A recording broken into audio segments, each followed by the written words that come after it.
D students, നമുക്ക് ഇന്ന് discuss ചെയ്യാനുള്ളത് components of DBMS database management സിസ്റ്റത്തിൻ്റെ കോമ്പണൻസ് ആണ് നമുക്കിന്ന് ഡിസ്കസ് ചെയ്യാനുള്ളത്. 8 പോയിൻ്റുകളായിട്ടാണത് നമ്മൾ 8 കോമ്പണൻസ് ആണുള്ളത്. ഷോർട്ടായിട്ട് നമ്മൾ അത് ഡിസ്കസ് ചെയ്യുകയാണ്. First one, the database file. DBMS exists to collect, store, process and access data.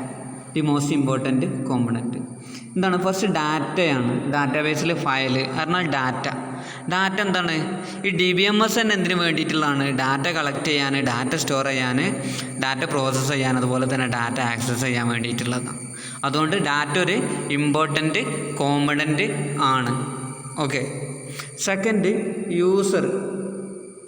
User കൊണ്ട് ഉദ്ദേശിക്കുന്നത് the end user and those who interact with DBMS.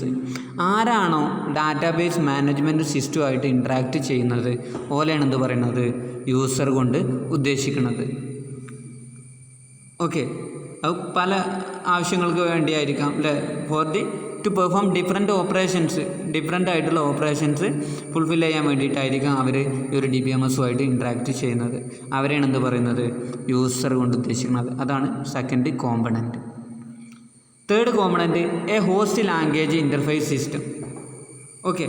ഈ ഒരു ഡാറ്റാബേസിലേക്ക് ഡാറ്റ ആക്സസ് അല്ലെങ്കിൽ ഡാറ്റാബേസിലേക്ക് ഡാറ്റകൾ ഇൻസേർട്ട് ചെയ്യാനും അപ്ഡേറ്റ് ചെയ്യാനും ഡിലീറ്റ് ചെയ്യാനും വേണ്ടിയിട്ടൊക്കെ ഉപയോഗിക്കുന്ന പ്രോഗ്രാമിംഗ് ലാംഗ്വേജിനെയാണ് എന്ത് പറയുന്നത്? ഹോസ്റ്റ് ലാംഗ്വേജ് ഇൻ്റർഫേസ് സിസ്റ്റം കൊണ്ട് ഉദ്ദേശിക്കുന്നത്. COBOL, ബേസിക് പോലുള്ള ഹൈ ലെവൽ ആപ്ലിക്കേഷൻ പ്രോഗ്രാമിംഗ് ലാംഗ്വേജുകളാണ് ഏത്? Host language. ചുരുക്കി പറഞ്ഞാൽ ഈ ഒരു ഡാറ്റാബേസിലേക്ക് ഡാറ്റകൾ ഇൻസേർട്ട് ചെയ്യാൻ, എഡിറ്റ് ചെയ്യാൻ, ഡിലീറ്റ് ചെയ്യാൻ വേണ്ടിയിട്ടൊക്കെ ഉപയോഗിക്കുന്ന ഹൈ ലെവൽ പ്രോഗ്രാമിംഗ് ലാംഗ്വേജിനെയാണ് എന്ത് പറയുന്നത്? ഹോസ്റ്റ് ലാംഗ്വേജ് കൊണ്ട് ഉദ്ദേശിക്കുന്നത്. അത് മൂന്നാമത്തെ കോമ്പണൻ്റാണ്. നാലാമത്തത് ആപ്ലിക്കേഷൻ പ്രോഗ്രാം കൊണ്ട് ഉദ്ദേശിക്കുന്നത് എന്താണ്? ഒരു പെർട്ടിക്കുലർ ടാസ്ക് പെർഫോം ചെയ്യാൻ വേണ്ടി ഉപയോഗിക്കുന്ന പ്രോഗ്രാംസിനെയാണ് എന്ത് പറയുന്നത്? ആപ്ലിക്കേഷൻ പ്രോഗ്രാംസ് കൊണ്ട് ഉദ്ദേശിക്കുന്നത്. പിന്നെ natural language interface system. Okay. നമുക്ക് ഈ ഒരു ഹൈ ലെവൽ പ്രോഗ്രാമിംഗ് ലാംഗ്വേജ് ഉപയോഗിച്ചിട്ട് ഒരു കോമൺ ആയിട്ടുള്ള ഒരാൾക്ക് ഡാറ്റാബേസ് ഉപയോഗിക്കാനോ അതിന് ഡാറ്റ റിട്രീവ് ചെയ്യാനൊന്നും കഴിയില്ല. ഓക്കെ. അത് കണ്ടിട്ട് മനസ്സിലാക്കാനൊന്നും കഴിയില്ല. അപ്പം ദാറ്റ് ഷുഡ് ബി ഒരു സിംഗിൾ അല്ലേ, ഒരു നേച്ചർ ലാംഗ്വേജ് ഇൻ്റർഫേസ് ഉണ്ടായിരിക്കണം. പെട്ടെന്ന് മനസ്സിലാക്കാൻ പറ്റുന്ന ഒരു ലാംഗ്വേജ് അത് ഇൻ്റർഫേസ് ഉണ്ടായിരിക്കണം. അത് അങ്ങനത്തെ ലാംഗ്വേജ് എന്താണ്? ഇംഗ്ലീഷ് ലാംഗ്വേജിൽ അതായിരിക്കണം എന്നാണ് പറയണത്. ഓക്കെ. ഒരു സിമ്പിൾ ലാംഗ്വേജിൽ ആയിരിക്കണം. സിമ്പിൾ കമാൻഡ് ഉപയോഗിക്കാൻ പറ്റുന്നതായിരിക്കണം. ഓക്കെ. ദെൻ ഡാറ്റ ഡിക്ഷണറി എന്നാൽ data directory. Okay. It contain that the name of the each data item, A description of data items. എന്താണ്? ഓരോ ഡാറ്റ ഐറ്റംസിൻ്റെ നെയിംസും അതുപോലെ തന്നെ ആ ഡാറ്റ ഐറ്റംസിൻ്റെ ഡിസ്ക്രിപ്ഷനൊക്കെ അടങ്ങിയിട്ടുള്ള ഒരു ഡയറക്ടറിനെയാണ് എന്ന് പറയുന്നത് നമ്മൾ ഡാറ്റ ഡിക്ഷണറി എന്ന് പറയുന്നത്. പിന്നെ online access and update terminals. എന്താണ്? That should enable to online ആക്സസുമായിട്ട് അല്ല ആക്സസ് ചെയ്യാൻ എനേബിൾ ആയിരിക്കണം. ദെൻ റിപ്പോർട്ട് ജനറേറ്റർ കൊണ്ട് ഉദ്ദേശിക്കുന്നത് എന്താണ്? അത് ഈ DBMS provide various report to user അല്ലേ? പല റിപ്പോർട്ടും യൂസർക്ക് പ്രൊവൈഡ് ചെയ്യുന്നുണ്ട്. അതുപോലെ തന്നെ ഇവിടെ ഉദ്ദേശിക്കണമെന്ന് വെച്ചാൽ ഒരു സ്പെസിഫൈഡ് പ്രോഗ്രാമിംഗ് ലാംഗ്വേജിൽ പ്രോഗ്രാമൊന്നും എഴുതാതെ തന്നെ ഈസി ആയിട്ട് റിപ്പോർട്ട് ഡിസൈൻ ചെയ്യാൻ പറ്റണം. ഓക്കെ. ഒരു പ്രോഗ്രാമിംഗ് ലാംഗ്വേജിൻ്റെ സഹായമൊന്നും ഇല്ലാതെ തന്നെ യൂസർക്ക് ഈസി ആയിട്ട് റിപ്പോർട്ട് ഡിസൈൻ ചെയ്യാൻ പറ്റുന്നതായിരിക്കണം. അതാണ് റിപ്പോർട്ട് ജനറേറ്റർ. ഈ പറഞ്ഞിട്ടുള്ള 8 പോയിൻ്റുകളാണ് ഇതിലുള്ളത്, ഈ ഒരു ഡാറ്റാബേസ് മാനേജ്മെൻറ്റ് സിസ്റ്റത്തിൻ്റെ കോമ്പണൻസ്. ഇനി നമുക്ക് ഡിസ്കസ് ചെയ്യാനുള്ളത് ഡാറ്റാബേസ് ലാംഗ്വേജ് ആണ്. ഡാറ്റാബേസ് ലാംഗ്വേജ് കൊണ്ട് ഉദ്ദേശിക്കുന്നത് ആ ഡാറ്റാബേസിൽ 2 ടൈപ്പ് ലാംഗ്വേജ് ആണുള്ളത്. Okay. DBMS contain 2 language, namely data definition language അതുപോലെ തന്നെ ഡാറ്റ മാനിപ്പുലേഷൻ ലാംഗ്വേജ്. എന്താണ് ഡാറ്റ ഡെഫിനിഷൻ ലാംഗ്വേജ്, അതുപോലെ തന്നെ എന്താണ് ഡാറ്റ മാനിപ്പുലേഷൻ ലാംഗ്വേജ് എന്നുള്ളതാണ് നമുക്ക് ഡീപ്പായിട്ട് നോക്കേണ്ടത്. Okay, first, data definition language. It is used to define the structure of database. ഡാറ്റാബേസിൻ്റെ സ്ട്രക്ചർ ഡിഫൈൻ ചെയ്യാൻ വേണ്ടിയിട്ട് ഉപയോഗിക്കുന്ന ലാംഗ്വേജിനെയാണ് എന്ത് പറയുന്നത്? Data definition language, simply DDL. It is classified into two, logical and physical. Logical structure of the database is called schema. Okay, ഇത് രണ്ടെണ്ണമായിട്ട് classify ചെയ്തിട്ടുണ്ട്. ഈ ഡാറ്റ ഡെഫിനിഷൻ ലാംഗ്വേജ് രണ്ടെണ്ണമായിട്ട് ക്ലാസിഫൈ ചെയ്തിട്ടുണ്ട്. ഒന്നെന്താണ്? ലോജിക്കലും മറ്റൊന്ന് ഫിസിക്കലും. ലോജിക്കൽ സ്ട്രക്ചറും ഫിസിക്കൽ സ്ട്രക്ചറും ആയിട്ട് എന്ത് ചെയ്തിട്ടുണ്ട്? ഈ ഒരു ഡാറ്റ ഡെഫിനിഷൻ ലാംഗ്വേജിനെ ക്ലാസിഫൈ ചെയ്തിട്ടുണ്ട്. Logical structure of the database is called schema. എന്താണ്? ലോജിക്കൽ സ്ട്രക്ചറിനെയാണ് സ്കീമ എന്ന് പറയുന്നത്. It refers to the way the user view the data. Okay, user ആ ഒരു ഡാറ്റ വ്യൂ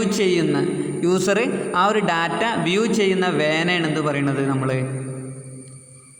സ്കീമ കൊണ്ട് ഉദ്ദേശിക്കുന്നത്. യൂസർ ഡാറ്റ വ്യൂ ചെയ്യുന്ന way, it is the way the user view the data. Okay, പിന്നെ second physical structure. Physical structure കൊണ്ട് ഉദ്ദേശിക്കുന്നത് it is the way the data is physically stored. Data store ചെയ്ത് വെക്കുന്നതിനാണ് എന്ത് പറയുന്നത്? Physical structure. ആ store ചെയ്ത് വെച്ചിട്ടുള്ള ആ ഒരു വേനയാണ് എന്ന് പറയുന്നത് ഫിസിക്കൽ സ്ട്രക്ചർ കൊണ്ട് ഉദ്ദേശിക്കുന്നത്. സോ ഡാറ്റ ഡെഫിനിഷൻ ലാംഗ്വേജ് പറഞ്ഞാൽ ഡാറ്റാബേസിൻ്റെ സ്ട്രക്ചർ ഡിഫൈൻ ചെയ്യുന്ന ലാംഗ്വേജാണ്. അത് രണ്ടെണ്ണമായിട്ട് ക്ലാസിഫൈ ചെയ്തിട്ടുണ്ട്, logical structure, physical structure. Logical സ്ട്രക്ചറിനാണ് നമ്മൾ സ്കീമ എന്ന് പറയുന്നത്. സ്കീമ കൊണ്ട് ഉദ്ദേശിക്കുന്നത് it is the way user view the data. User എങ്ങനെയാണ് ആ ഡാറ്റ കാണുന്നത് എന്നുള്ള വേനെയാണ്. അതുപോലെ തന്നെ ഫിസിക്കൽ സ്ട്രക്ചർ പറഞ്ഞാൽ it is the way of data store ചെയ്തിട്ടുള്ള ആ വേനെയാണ് എന്ത് പറയുന്നത്? ഫിസിക്കൽ സ്ട്രക്ചർ കൊണ്ട് ഉദ്ദേശിക്കുന്നത്. ഇനി അതിൻ്റെ ഫങ്ഷൻസ് നോക്കാം നമുക്ക്. First function description of schema. ആ സ്കീമ ഡിസ്ക്രിപ്ഷൻ ചെയ്യാം. അതുപോലെ തന്നെ സബ്സ്കീമ ഡിസ്ക്രിപ്ഷൻ നടത്തുക. Second, description of field in each record and logical name of the record. എന്താണ്? ഓരോ റെക്കോർഡിലുള്ള ഫീൽഡുകൾ എന്ത് ചെയ്യുക? ഡിസ്ക്രൈബ് ചെയ്യുക. Then third, description of data type and data name. Data ടൈപ്പിനും ഡാറ്റ നെയിമിനും എന്ത് ചെയ്യുക? ഡിസ്ക്രൈബ് ചെയ്യുക. Then description of the keys describe ചെയ്യുക. Then provide physical and data independent. എന്താണ്? ഫിസിക്കലും അതുപോലെ തന്നെ ഡാറ്റ ഇൻഡിപെൻഡൻറ്റും പ്രൊവൈഡ് ചെയ്യാം അല്ലെ. ഫിസിക്കൽ സ്റ്റോറും അതുപോലെ തന്നെ ഓരോ ഡാറ്റ മറ്റൊന്നുമായിട്ട് കണക്ട് ചെയ്യാതെ എന്ത് ചെയ്യാം അല്ലേ? ഡാറ്റ ഇൻഡിപെൻഡൻസി മറ്റൊന്നും ഇങ്ങനെ മിങ്കിൾ ചെയ്യാതുള്ള ഒരു ഇൻഡിപെൻഡൻസി എന്ത് ചെയ്യുക? പ്രൊവൈഡ് ചെയ്യുക. പിന്നെ പ്രൊവൈഡ് പ്രൊട്ടക്ഷൻ ടു ദി ഡാറ്റയ്ക്ക് പ്രൊട്ടക്ഷൻ കൊടുക്കുക. Okay, provide protection to the data. ആ ഡാറ്റാബേസിലുള്ള ഡാറ്റകൾ എന്ത് ചെയ്യുക? പ്രൊട്ടക്റ്റ് ചെയ്യുക. ഈ ഒരു 6 ഫങ്ഷൻസാണ് ആർക്കുള്ളത്? ഈ DDLനുള്ളത്. സിമ്പിളായിട്ട് പഠിച്ചു വെക്കുക. Then next data manipulation language ആണ്. ഡാറ്റ മാനിപ്പുലേഷൻ ലാംഗ്വേജ് കൊണ്ട് ഉദ്ദേശിക്കുന്നത് ഡാറ്റാബേസിലെ ഡാറ്റകളെ മാനിപ്പുലേറ്റ് ചെയ്യാൻ വേണ്ടി ഉപയോഗിക്കുന്ന ലാംഗ്വേജിനെയാണ് എന്ത് പറയുന്നത്? ഡാറ്റ മാനിപ്പുലേഷൻ ലാംഗ്വേജ് കൊണ്ട് ഉദ്ദേശിക്കുന്നത് ഡാറ്റാബേസിലുള്ള ഡാറ്റകളെ മാനിപ്പുലേറ്റ് ചെയ്യാൻ വേണ്ടിയിട്ട് ഉപയോഗിക്കുന്ന ലാംഗ്വേജ്. അപ്പം ആ മാനിപ്പുലേഷൻ കൊണ്ട് ഉദ്ദേശിക്കണമെന്ന് വെച്ചാൽ such as view the data view ചെയ്യാൻ, ആഡ് ന്യൂ ഡാറ്റ പുതിയൊരു ഡാറ്റ കാണാൻ, ദെൻ ഡിലീറ്റ് ഡാറ്റ ഡിലീറ്റ് ചെയ്യാൻ, ആൻഡ് മോഡിഫൈങ് സെലക്റ്റഡ് ഫീൽഡ് അല്ലേ. ആ ഒരു ഇതിലുള്ള ഡാറ്റകൾ എന്ത് ചെയ്യുക? മോഡിഫൈ ചെയ്യാൻ വേണ്ടിയിട്ടൊക്കെ ഉപയോഗിക്കുന്ന ഒരു ലാംഗ്വേജാണ് ഇത് ഡാറ്റ മാനിപ്പുലേഷൻ ലാംഗ്വേജ്. ചുരുക്കി പറഞ്ഞാൽ ഡാറ്റാബേസിലുള്ള ഡാറ്റകളെ മാനിപ്പുലേറ്റ് ചെയ്യാൻ വേണ്ടിയിട്ട്, എഡിറ്റ് ചെയ്യാൻ, ആഡ് ചെയ്യാൻ, ഡിലീറ്റ് ചെയ്യാൻ, മോഡിഫൈ ചെയ്യാൻ വേണ്ടിയിട്ടൊക്കെ ഉപയോഗിക്കുന്ന ലാംഗ്വേജിനെയാണ് എന്ത് പറയുന്നത്? നമ്മൾ ഡാറ്റാബേസ് മാനിപ്പുലേഷൻ ലാംഗ്വേജ് കൊണ്ട് ഉദ്ദേശിക്കുന്നത്. ഓക്കെ, അതിൻ്റെ ഫങ്ഷൻസാണ് first to manipulate data such as addition, deletion and retrieval of data records. എന്താണ്?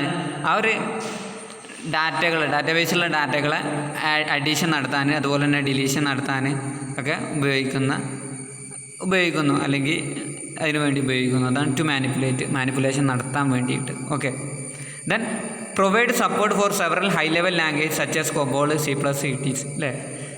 COBOL, C++, MySQL, ബേസിക് പോലുള്ള ഹൈ ലെവൽ ലാംഗ്വേജുകളെ സപ്പോർട്ട് ചെയ്യുന്നു. Then it permit user and application of programs to process data on a symbolic logical base. ഒരു logical ബേസിൽ data process ചെയ്യാൻ വേണ്ടിയിട്ട് യൂസർക്കും അതുപോലെ തന്നെ ആപ്ലിക്കേഷൻ പ്രോഗ്രാംസിനൊക്കെ ഇത് പെർമിറ്റ് നൽകുന്നു. ദെൻ പ്രൊവൈഡ് റിലേഷൻഷിപ്പ് ബിറ്റ്വീൻ റെക്കോർഡ്സുകൾ തമ്മിൽ റിലേഷൻഷിപ്പ് ഇത് പ്രൊവൈഡ് ചെയ്യുന്നു. ഓക്കെ, ഇതാണ് ഡാറ്റ മാനിപ്പുലേഷൻ ലാംഗ്വേജ്. സിംപ്ലി ഡാറ്റാബേസിലുള്ള ഡാറ്റകളെ മാനിപ്പുലേഷൻ ചെയ്യാൻ വേണ്ടിയിട്ട് ഉപയോഗിക്കുന്ന ലാംഗ്വേജിനെയാണ് എന്ത് പറയുന്നത്? ഡാറ്റ മാനിപ്പുലേഷൻ ലാംഗ്വേജ് കൊണ്ട് ഉദ്ദേശിക്കുന്നത്. ഇനി നമ്മൾ ഡാറ്റാബേസ് അഡ്മിനിസ്ട്രേറ്ററാണ്. ഡാറ്റാബേസ് അഡ്മിനിസ്ട്രേറ്റർ കൊണ്ട് ഉദ്ദേശിക്കുന്നത് ആരാണോ ആ ഡാറ്റാബേസ് കൺട്രോൾ ചെയ്യുന്നത് അവനെയാണ് എന്ത് പറയുന്നത്? Person who control the database, അല്ലെങ്കിൽ person who manage the database manage ചെയ്യണ ആരാണോ അല്ലെങ്കിൽ ഡാറ്റാബേസ് കൺട്രോൾ ചെയ്യണോ അവരെ പറയുന്ന പേരാണ് ഡാറ്റാബേസ് അഡ്മിനിസ്ട്രേറ്റർ എന്നുള്ളത്. Okay, DBA is a person who is responsible for defining, updating and controlling access the databases access ചെയ്യണത് കൺട്രോൾ ചെയ്യാൻ, അല്ലെങ്കിൽ ഡാറ്റാബേസ് അപ്ഡേറ്റ് ചെയ്യാൻ, അല്ലെങ്കിൽ അത് ഡിഫൈൻ ചെയ്യാൻ വേണ്ടിയൊക്കെ ആരാണ് ഉത്തരവാദി അവൻ്റെ പേരാണെന്ത്? ഡാറ്റാബേസ് അഡ്മിനിസ്ട്രേറ്റർ എന്നുള്ളത്. A person who manage database manage ചെയ്യുന്ന ആരാണോ അവരാണെന്ത്? Database administrator. അവർ ഫങ്ഷൻസ് ആണ് പറയുന്നത്. ഫസ്റ്റ് വൺ, കമ്മ്യൂണിക്കേറ്റ് വിത്ത് യൂസറുമായിട്ട് കമ്മ്യൂണിക്കേഷൻ നടത്തുക. ദെൻ ഗ്രാൻഡിങ് ഓഫ് ഓതറൈസേഷൻ ആണ് കേട്ടോ. ഓതറൈസേഷൻ ആണ് ഓരോ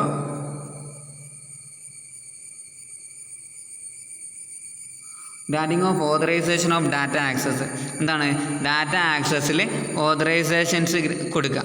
ഓക്കെ, ഒരു റെഗുലേഷൻ വെക്കുക, ആർക്കൊക്കെ ആക്സസ് ചെയ്യാൻ പറ്റും, അതുപോലെ തന്നെ ആർക്കൊക്കെ ആക്സസ് ചെയ്യാൻ പറ്റില്ല എന്നുള്ളതിനെ കുറിച്ചിട്ടൊക്കെ ഈ ഒരു ഡാറ്റാബേസിൻ്റെ ആക്സസിന് ഒരു ഓതറൈസേഷൻ അല്ലേ ഗ്രാൻഡ് ചെയ്യണതിനാണ്. ഗ്രാൻഡ് ചെയ്യൽ DBAൻ്റെ ഒരു ഫങ്ഷനാണ്. ഓക്കെ, റെഗുലേഷൻ വെക്കുക എന്നുള്ളത് അത്രയേ ഉള്ളൂ. Then routine maintenance, database day to day maintain ചെയ്യുക. Then establishing standard and procedure, ആ ഒരു ഡാറ്റാബേസ് ഉപയോഗിക്കുന്നതിനെ കുറിച്ചിട്ടൊക്കെ ഒരു സ്റ്റാൻഡേർഡും പ്രൊസീജിയറൊക്കെ എസ്റ്റാബ്ലിഷ് ചെയ്യുക. Then ensuring database security and integrity.